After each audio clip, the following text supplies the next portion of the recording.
Este canal de audiolibros edita un poco el contenido de los libros, siempre siendo fiel a la idea del autor con respecto a su obra. No nos hacemos responsables por las nuevas ideas que pueda llegar a causar el contenido. Nuestro único fin es esparcir de forma libre la información. Osan y Osamu Dazai. Al igual que una persona cuya alma ha huido de su cuerpo, mi marido salió por la puerta de casa sin hacer ningún ruido. Lo noté tras de mí, mientras recogía los platos de la cena. Me sentí tan triste que casi se me cayeron al suelo. Suspiré y me asomé por la ventana de la cocina. Allí estaba, alejándose por el callejón, junto al seto en el que se retuercen las enredaderas de las calabazas, dándome la espalda miserablemente. Llevaba puesto un yucata blanco sobre su cuerpo delgado, con un obi que rodeaba sus estrechas caderas. Parecía un ser ajeno a este mundo, un fantasma flotando en la oscuridad del verano. ¿A dónde va, padre?, me preguntó inocentemente nuestra hija mayor, que tiene 7 años. En aquel momento estaba jugando en el jardín, mientras se lavaba los pies en el cubo que hay junto a la puerta de la cocina. Siempre le ha preferido a él antes que a mí. Últimamente suelen dormir juntos bajo la misma mosquitera. Se ha ido al templo budista. Dije lo primero que se me pasó por la cabeza, pero al instante lo interpreté como un signo de mal augurio. Sentí un escalofrío. ¿Al templo? ¿Para qué? Para rezar. Es la época del Obon, por eso habrá ido. Me sorprendió la fluidez con la que me venían las mentiras a la cabeza. Aunque la verdad era que estábamos a 13 de agosto. Las hijas de los vecinos salían a la calle y jugaban alrededor de sus casas ondeando las largas mangas de sus kimonos con alegría. Pero a mis hijos se les quemó toda la ropa durante la guerra, por lo que siempre vestían con harapos. Incluso en época de Obon. ¿Y cuándo va a volver?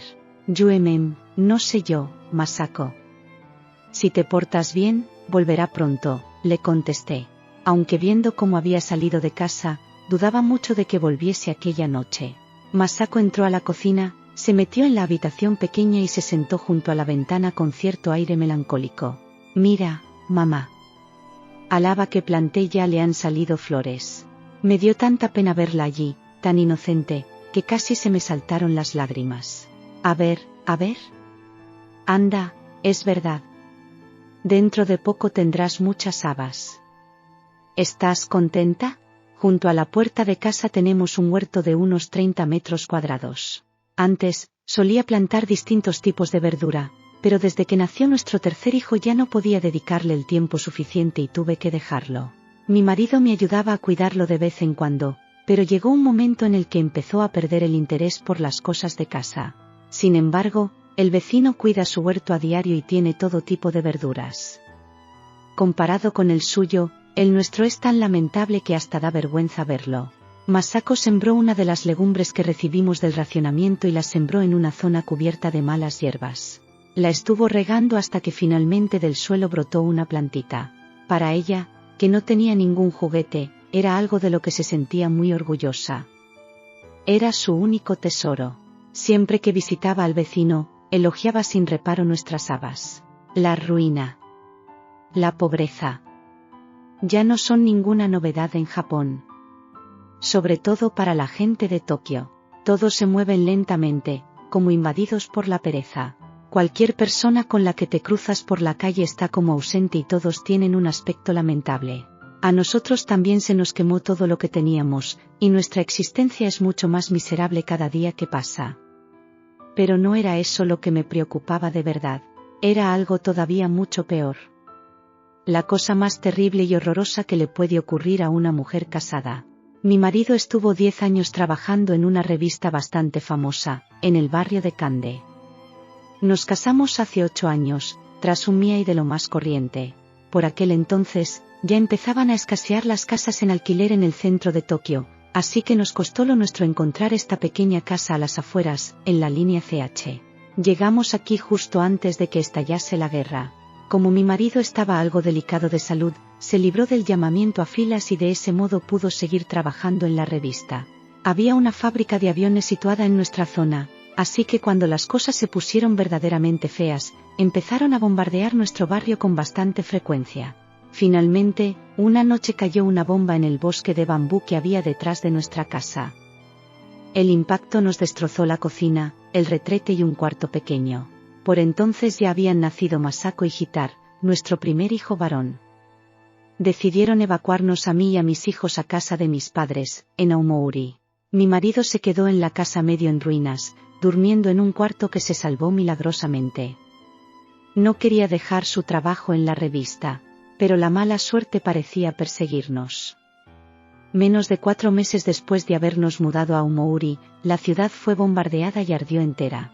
Todas las cosas que conseguimos llevarnos con nosotros con tanto esfuerzo también se quemaron. No tuvimos más remedio que mudarnos de nuevo, apenas con la ropa que llevábamos puesta, a la casa de un conocido que se había salvado del incendio. Pasamos unos 10 días allí, durante los cuales no dejé de sentirme literalmente en el infierno ni un solo minuto.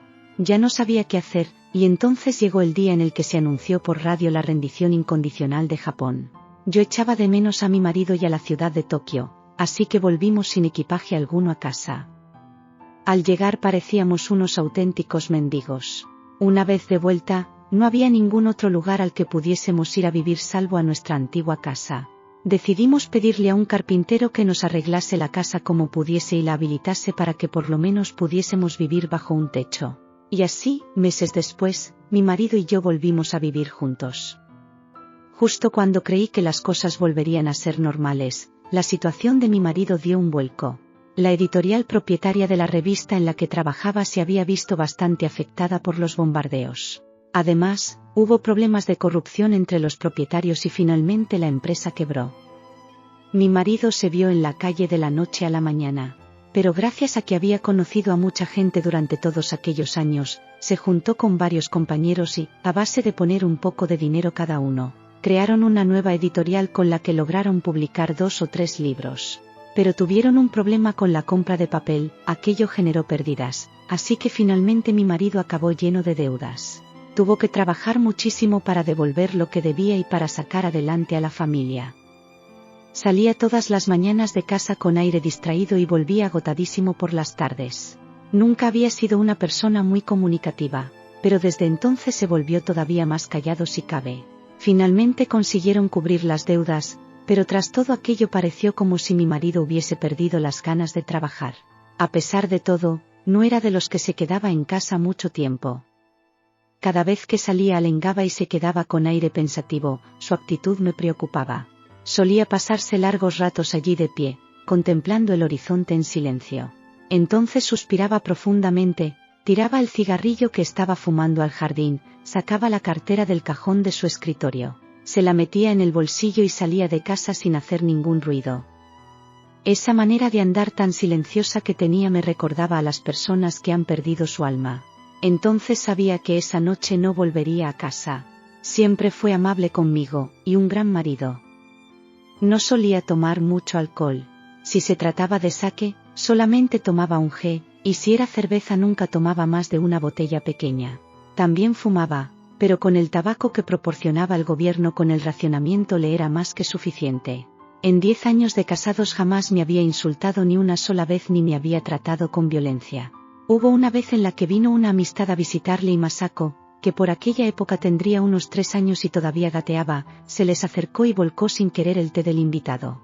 Mi marido me llamó para que fuese a limpiarlo, pero como yo estaba en la cocina avivando el fuego del shichirin y estaba haciendo mucho ruido, no pude escucharle. Recuerdo que vino a la cocina enfadadísimo con Masako en brazos.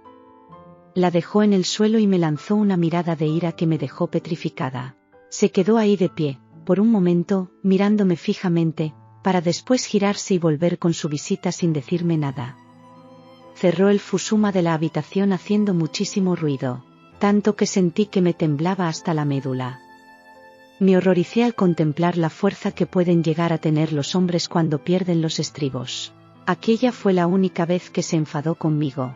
Por supuesto que sufrí durante la guerra, igual que todo el mundo. Pero tengo un marido tan amable, que puedo decir sin ningún pudor que durante los últimos 8 años fui una mujer feliz. Sin embargo, algo ha cambiado. Me pregunto, ¿cuándo empezó a estar así? Al volver de Aomouri, tras 4 meses sin vernos, noté algo extraño en su actitud. Cuando me sonreía, lo hacía de manera distinta a como solía. Parecía como si intentase evitar que nuestras miradas se cruzasen. Me sentía algo cohibida. Al principio supuse que era a causa de no haber estado allí para ayudarle durante los días más crudos de la guerra. Me dio mucha lástima que hubiese tenido que pasar por todo aquello él solo. Pero, quizás durante aquellos 4 meses. No, tengo que dejar de pensar en esas tonterías. Si no, terminaré hundiéndome en un pantano de sufrimiento. Aún sabiendo que no iba a volver aquella noche, coloqué su futón junto al de Masako y puse la mosquitera. De pronto, noté que me invadía una profunda tristeza y sentí que me ahogaba. 2. Al día siguiente, poco antes del mediodía, mi marido volvió a casa. Traía un gesto como de delincuente, como un ladrón al que sorprendes colándose a hurtadillas por una ventana. Yo me encontraba junto al pozo que hay a la entrada, lavando los pañales de Tashiko, nuestra segunda hija, que había nacido aquella primavera. Mi marido llegó, me miró y me saludó inclinando ligeramente la cabeza. Al entrar en casa se tropezó y se tambaleó un poco. Al verle saludarme incluso a mí, su mujer, de aquella manera, pensé que él también estaría sufriendo con la situación. Sentí muchísima lástima por él. Ya no podía seguir con la colada, así que entré en casa y le dije, «Qué calor hace, ¿verdad? ¿No te quieres quitar la ropa? Nos acaban de traer un par de botellas de cerveza. Son de racionamiento especial por ser época de Obón. ¿Quieres una? Las he enfriado». Se rió débilmente y dijo, «Vaya. Menudo lujo». Tenía la voz tomada. «Venga, vamos a bebérnoslas». Parecía como si estuviese intentando alegrarme. Aunque el intento resultó algo torpe. «Vale, te acompaño». Mi padre, que falleció hace ya un tiempo, siempre fue un gran bebedor. Quizá ese sea el motivo por el que yo aguante tan bien el alcohol, incluso más que mi marido. Cuando nos casamos, solíamos pasear por las calles del barrio de Shinjuku y bebíamos en los puestos de Oden. Recuerdo que mi marido acababa siempre borracho y con la cara toda roja, mientras que a mí beber no me afectaba lo más mínimo. Tan solo me pitaban un poco los oídos. Nada más. Mientras los niños comían, mi marido se sentó en el cuarto pequeño y le dio un par de buenos tragos a la cerveza. Tenía el torso desnudo y se había colocado una toalla húmeda sobre los hombros. Yo lo acompañé solamente con un vaso, para que pudiésemos guardar el resto para otra ocasión. Tenía a Tashiko entre mis brazos, y le daba el pecho. A simple vista, parecíamos una familia feliz, pero se notaba que había cierta tensión en el ambiente. Mi marido intentaba no mirarme a la cara. Yo, mientras, procuraba elegir con mucho tacto los temas de conversación, para no decir nada inconveniente. En realidad, la situación era bastante incómoda. Parecía que nuestros hijos también debieron de notar la tensión. Masako y Hitar comían en silencio sus musipan remojados en té con dulcín. Vaya. Cómo sube el alcohol por el día. Es verdad. Tienes todo el cuerpo rojo. Fue en aquel momento cuando lo vi. Mi marido tenía una polilla morada justo bajo la mandíbula. No era una polilla. Recordé que yo también había tenido marcas así cuando nos casamos. Reconocí lo que era aquel moratón en forma de polilla a la altura del cuello. Mi marido se dio cuenta de que lo había visto. Enseguida se lo cubrió torpemente con la toalla húmeda que tenía sobre los hombros. Entonces advertí que se la había puesto precisamente para ocultarlo. Hice todo lo posible para fingir que no me había dado cuenta y dije, «Masako, qué bien que hoy puedes comer con tu padre, ¿verdad?» Intenté decirlo a modo de broma cariñosa, pero sonó irónico, lo que intensificó todavía más la tensión del ambiente. De pronto sentí que me ahogaba. Supe que ya no podía más y que iba a estallar. Entonces, de repente, comenzó a sonar el himno de Francia en la radio del vecino. Al escucharlo, mi marido dijo como para sí mismo, «Ah, claro. Hoy es el Día Nacional de Francia». Esbozó una leve sonrisa y se dirigió a nosotros. ¿Sabíais? El 14 de julio, durante la Revolución Francesa, de pronto dejó de hablar. Lo miré y vi que estaba intentando aguantarse el llanto. Tenía la boca torcida y los ojos vidriosos. Prosiguió con voz lastimera. El pueblo, se levantó en armas, y atacó la Bastilla. Desde entonces se dejó de celebrar la fiesta de la primavera en lo alto del castillo. Nunca jamás se volvió a celebrar. Era necesario. Había que destruir aquella utopía en la que se encontraba la burguesía francesa. Aunque eran conscientes de que jamás sería posible implantar un nuevo orden, al menos lo tenían que intentar, ¿no creéis? Dicen que Sun Yat-sen dijo antes de morir, la revolución aún no ha sido completada. Bien. Quizás sea algo imposible de realizar. Pero aún así, hay veces en las que es necesario intentar hacer las cosas. Esa es la esencia de la revolución, algo triste y hermoso. Aunque pueda parecer insignificante, esa tristeza y esa hermosura son fundamentales en una revolución. Además, el amor es. El himno de Francia seguía sonando en la radio del vecino. Entonces mi marido comenzó a llorar a moco tendido hasta que, probablemente abrumado por la vergüenza, intentó fingir que estaba riéndose, aunque el gesto le salió muy forzado. Bueno. Parece que vuestro padre es un borracho llorica. Y se levantó para irse a la cocina a lavarse la cara. Madre mía, ¿qué me habrá pasado? Creo que estoy tan borracho que hasta la Revolución Francesa me pone triste. Me voy a tumbar un rato. Se fue al cuarto grande y luego no se escuchó nada más. Probablemente estuvo llorando y retorciéndose en silencio un buen rato. Sé que aquellas lágrimas no eran por la revolución. Aunque, en cierto modo, la Revolución Francesa podría asemejarse de algún modo misterioso con el amor conyugal. El dolor que uno debe de sentir cuando ve quebrarse la dinastía real francesa, debe de ser similar al que uno siente cuando ve quebrarse la paz de su propia familia. Entendía su sufrimiento, pero ¿y yo, qué? Yo lo amaba. Me sentía como Osan, la mujer de Kamiji, cuando descubre que le están siendo infiel. En el pecho de las mujeres casadas, ¿vive un ogro? ¡Ay! ¿O vive una serpiente? Y yo, mientras, me resigné a sufrir en soledad, fingiendo que el sentimiento de una mujer no es equiparable al de los que se lamentan por el estallido de una revolución. No podía parar de suspirar. ¿Cómo acabaría todo? Recé una y otra vez para que el amor de mi marido cambiase de destinatario. Había dejado todo en manos del destino, había evitado entrometerme en sus asuntos. Pero, ¿podría haber hecho algo más? Seguramente sí. Teníamos 3 hijos. Ya era demasiado tarde para separarme de él. Eso supondría separarme de los niños también. Cuando aparecía por casa durante 2 noches seguidas, al menos luego siempre venía una para dormir. Aquella vez hizo lo mismo. Después de cenar, se puso a jugar con los niños en el engaba. Estuvo tratándoles con mucho cariño, pero halagándoles de manera exagerada. Cogió torpemente a la más pequeña y le dijo, «Pero qué guapita y qué redondita eres». Sí que lo es. Cuando estás con los niños te entran ganas de vivir una larga vida junto a ellos, dije sin pensar. De pronto cambió su semblante. Ya, me contestó con amargura. Me puse nerviosa y un sudor frío me recorrió la espalda. Siempre que duerme en casa, a eso de las 8 de la tarde coloca su futón en el cuarto grande junto al de Masako y cuelga la mosquitera. Masako quiere seguir jugando con él, pero él le pone el pijama, se acuesta junto a ella y apaga la luz. Eso es todo.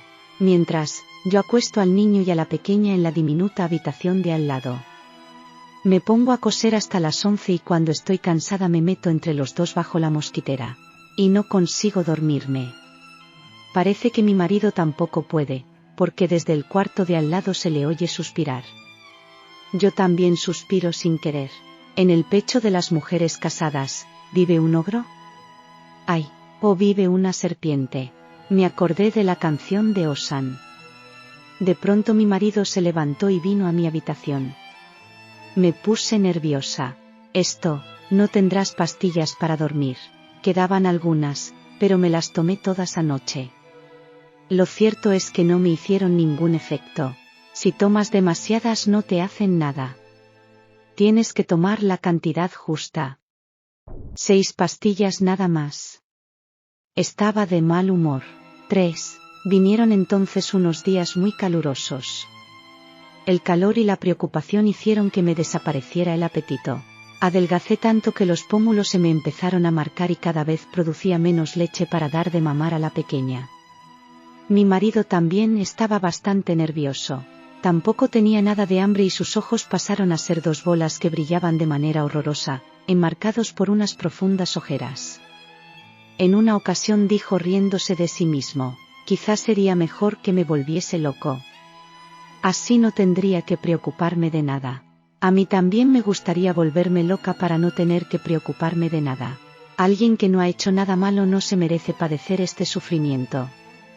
Admiro a la gente seria como tú, que es capaz de saber vivir de modo correcto. Creo que hay dos tipos de personas en esta vida.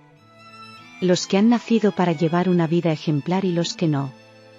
Puede que sea algo que ya está decidido desde el nacimiento. No sé, no creo. Yo no soy nada de eso. Simplemente es que soy poco sensible. Solo que, me miró de una forma extraña. Ahora sí que parecía un loco de verdad. Tuve que tragarme mis palabras. Me dio tanto miedo que no fui capaz de decir nada con claridad. Solo que, a mí también me duele verte sufrir. Anda, ¿solo eso? No será para tanto, dijo sonriendo con cara de alivio. En aquel momento me sentí inmensamente dichosa. Vino a mí una sensación de frescura que hacía mucho que no sentía.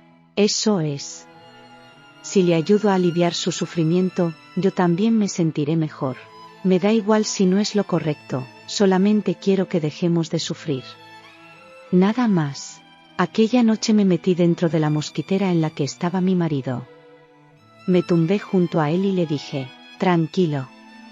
No tienes por qué seguir preocupándote.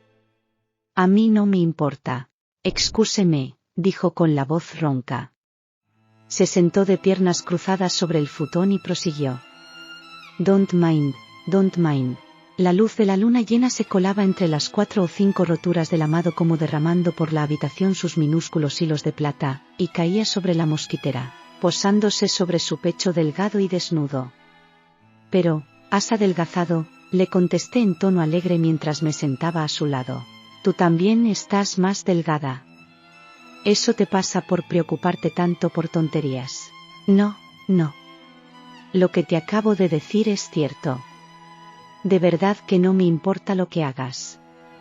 No te preocupes por mí, soy una mujer lista.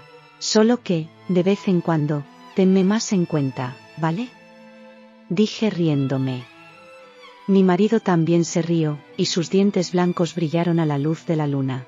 Cuando era pequeña y mis abuelos discutían, al final, mi abuela siempre le decía lo mismo, tenme más en cuenta, anda. Como me pareció gracioso, se lo conté a mi marido y nos reímos mucho. Le repetí aquella frase y se rió, pero enseguida se puso serio y me dijo, de verdad que estoy intentando cuidarte lo mejor que puedo. Siempre intento no hacerte daño. Eres una buena persona, de verdad. No te preocupes por cosas que carecen de importancia. Quédate tranquila y no te preocupes. Tienes tu orgullo intacto. Deberías saber que no hago más que pensar en ti. De eso puedes estar segura. Lo dijo con tanta seriedad que el tono cariñoso que habíamos estado utilizando desapareció. Aquello me hizo sentir muy incómoda. Pero, has cambiado, le dije agachando la cabeza y en voz baja. Preferiría que no pensase en mí, incluso que me odiase. Así me sentiría menos agobiada. El hecho de que piense continuamente en mí y que al mismo tiempo tenga a otra mujer por ahí hace que me lleven los demonios. O lo mismo es que todos los hombres están equivocados y piensan que lo correcto es estar pensando en sus mujeres a todas horas. Que crean que, aunque se enamoren de otra, no sea algo malo mientras estén pensando en la mujer con la que se casaron. Y, cuando se encuentran en esa situación y están frente a su esposa, no hacen más que debatirse entre dilemas morales mientras suspiran melancólicamente. Ese ambiente tan nefasto se transmite a sus mujeres, lo que hace que también suspiren. Si el marido permanece alegre y sin preocupaciones, la mujer no tiene por qué sufrir tanto. Si se enamoran de otra, deberían amarla sin más y olvidar a su mujer. Mi marido soltó una carcajada y dijo, ¿qué va? No he cambiado ni un ápice. Es por este calor que hace últimamente.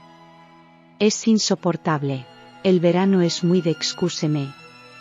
Y luego se rió. Como no había manera de seguir con la conversación, yo también me reí y le dije, te odio. Le golpeé en broma y salí rápidamente de la mosquitera. Volví a mi cuarto y me acosté entre mis 2 hijos pequeños. Aunque aquello no fue para tirar cohetes, me alegré de haber podido mantener una conversación distendida con mi marido. Sentí que me quitaba un gran peso de encima y pude dormir hasta la mañana siguiente sin dificultad. Hacía mucho que no dormía tan bien. A partir de aquella noche decidí cambiar mi manera de pensar. Intentaba bromear con él cariñosamente siempre que podía. Ignoré que en realidad fuese un tipo de autoengaño y dejé de pensar en si estaba haciendo lo correcto. Anhelaba vivir con la conciencia tranquila, aunque fuese por poco tiempo. Con pasar un par de horas alegres al día era más que suficiente. Poco a poco, las risas volvieron a nuestro hogar. De pronto, un día por la mañana, me dijo que quería irse a un onsen. Hace tanto calor que no hago más que tener dolores de cabeza. Quiero ir a ese que está en Sins. Tengo un amigo que vive cerca de allí. Siempre me dice que vaya cuando quiera y que no hace falta que me preocupe por el arroz. Me gustaría quedarme allí un par de semanas para poder descansar. Si me quedo aquí me acabaré volviendo loco. De todas formas, hacía ya tiempo que quería escapar de Tokio. Pensé que quizá quería irse de viaje para huir de aquella mujer. ¿Y si entra alguien en casa armado con una pistola cuando tú no estés? Le dije en broma. Ay, la gente triste suele gastar muchas bromas. Entonces dile al señor atracador que tu marido está loco. Que aunque tenga una pistola no podrá hacer nada contra él, ¿no es así? Como no tenía ningún motivo para oponerme a aquel viaje, empecé a buscar su ropa de verano. Debía de estar en el armario, pero por más que buscaba no era capaz de encontrarla. Me puse pálida y le dije, no encuentro tu ropa de lino, ¿dónde estará? No nos habrán robado, ¿verdad? La vendí, me dijo con una sonrisa que expresaba cierta tristeza. Aquello me dejó helada, pero fingí que no me importaba y le contesté, vaya, qué rápido fuiste, ¿ves? Yo sí que soy un atracador con todas las de la ley. Pensé que quizá la había vendido en secreto porque necesitaba dinero para dárselo a aquella mujer. ¿Entonces qué te vas a poner? Dame una camisa. Con eso voy bien. Había planeado salir al mediodía. Parecía que quería irse de casa lo antes posible, pero aquel día, tras una temporada de muchísimo calor, empezó a llover. Mi marido, que ya se había puesto la mochila y los zapatos, se pasó toda la tarde esperando a que escampase sentado sobre el escalón de la entrada. Yo notaba que cada vez estaba de peor humor. Esta lila florece cada 2 años, ¿no? Murmuró. La flor de lila que teníamos frente a la entrada no había florecido aquel año. Supongo, le contesté sin darle mucha importancia. Aquella fue la última conversación que tuve con él. Cuando paró de llover, mi marido se fue, como si huyese de algo. 3 días después, apareció en el periódico un pequeño artículo que hablaba sobre un suicidio doble en el lago Suba. Más tarde recibí una carta que me había escrito desde el hostal del lago. El motivo por el que he muerto acompañado de esta mujer no es por amor. Soy periodista. Nuestro oficio es provocar a la gente para que cree una revolución que genere una gran destrucción. Después, huimos y nos escondemos lejos del peligro. Somos seres realmente extraños, los periodistas. Demonios de la actualidad. No puedo seguir soportando la repugnancia que siento por mí mismo, por eso he decidido cargar con la cruz de la revolución. Me gustaría que mi muerte sirviera para algo, para que los demás demonios se avergüencen y reflexionen, aunque sea solo un poco. Era una carta absolutamente ridícula. ¿De verdad los hombres tienen que buscarle significado a todo? ¿De verdad tienen que estar siempre dándose tanta importancia y mintiendo para guardar las apariencias incluso hasta en el último momento de sus vidas? Poco después, un antiguo amigo de mi marido me contó que aquella mujer con la que se había suicidado era periodista, como él. Tenía 28 años y trabajaba en la misma editorial en la que mi marido había trabajado años atrás, en Kande. Solía venir a dormir a nuestra casa cuando yo estaba refugiada en Aomori. Por lo visto, él la dejó embarazada y ahí empezaron los problemas. Aquel fue el verdadero motivo de sus cambios de humor. Hablando continuamente de revoluciones y demás tonterías para después terminar suicidándose con ella.